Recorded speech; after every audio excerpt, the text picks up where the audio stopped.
Hi friends, welcome to my channel. ಕೆಸೆಟ್ನ result ಬಿಟ್ಟಿದ್ದಾರೆ, already ಬಿಟ್ಟಿದ್ದನ್ನು ನೋಡಿರ್ಬೋದು.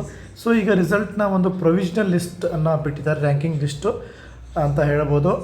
ಜಿಗ್ಜ್ಯಾಗ್ ಆಗಿದೆ, ಬಟ್ ನೀವು ರಿಸಲ್ಟ್ ಎಲ್ಲ ಒಂದು ಎಕ್ಸಾಮ್ ಬರೆದಿರೋಂಥ ಅಭ್ಯರ್ಥಿಗಳ ರಿಸಲ್ಟ್ ಬಿಟ್ಟಿದ್ದಾರೆ. ಹೋಗಿ ವೆಬ್ಸೈಟ್ಗೆ ಹೋಗಿ ನಿಮ್ಮ ಒಂದು ID ನಂಬರ್ ಹಾಕಿ ಮತ್ತು ಡೇಟ್ ಆಫ್ ಬರ್ತ್ ಹಾಕಿ ಅದನ್ನು ಡೌನ್ಲೋಡ್ ಮಾಡ್ಕೋಬೋದು. ನಿಮ್ಮ ರಿಸಲ್ಟು ಕಂಪ್ಲೀಟ್ ಆಗಿರುವಂಥ ಒಂದು ಯಾವ ಕ್ವಶನ್ಗೆ ಆನ್ಸರ್ ನೀವು ಕರೆಕ್ಟಾಗಿ ನೀಡಿದ್ದೀರಾ, ತಪ್ಪಾಗಿ ನೀಡಿದ್ದೀರಾ, ಎಲ್ಲ ಕಂಪ್ಲೀಟ್ ಆಗಿರುವ 2 ಪೇಪರ್ನ ಒಂದು ಡೀಟೇಲ್ಸ್ ಇದೆ. ಸೊ ಅದ್ರ ಬಗ್ಗೆ ಮಾಹಿತಿ ಇದೆ, ಇಲ್ಲಿದೆ ನೋಡಿ ಫ್ರೆಂಡ್ಸ್.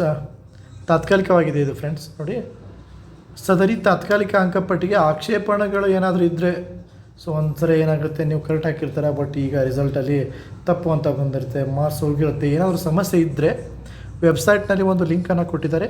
ಸೊ ಆ ಒಂದು ಲಿಂಕ್ ಮೂಲಕ 19/2/2024 ಮಧ್ಯಾಹ್ನ 12:30 ಒಳಗೆ ಪೂರಕ ದಾಖಲೆಗಳೊಂದಿಗೆ ಆಕ್ಷೇಪಣೆ ಸಲ್ಲಿಸಬಹುದಾಗಿದೆ ಅಂತ ಕೊಟ್ಟಿದ್ದಾರೆ. ಇನ್ನು ಪೂರಕ ದಾಖಲೆಗಳಿಲ್ಲದೆ ಸಲ್ಲಿಸಲಾಗುವ ಆಕ್ಷೇಪಣೆಗಳನ್ನು ಪರಿಗಣಿಸಲಾಗುವುದಿಲ್ಲ ಅಂತ ಕೊಟ್ಟಿದ್ದಾರೆ. ನೀವು KEA ವೆಬ್ಸೈಟ್ಗೆ ಹೋಗಿ ಅಲ್ಲಿ ನಿಮ್ಮ ರಿಸಲ್ಟನ್ನು ನೋಡ್ಬೋದು. ಮತ್ತೇನಾದರೂ ಮಾಹಿತಿ ಬೇಕಾದ್ರೆ ಚಾನಲ್ನ ಸಬ್ಸ್ಕ್ರೈಬ್ ಮಾಡಿ ಫ್ರೆಂಡ್ಸ್. ಆದಷ್ಟು ಬೇಗ ಡೌನ್ಲೋಡ್ ಮಾಡ್ಕೊಳ್ಳಿ.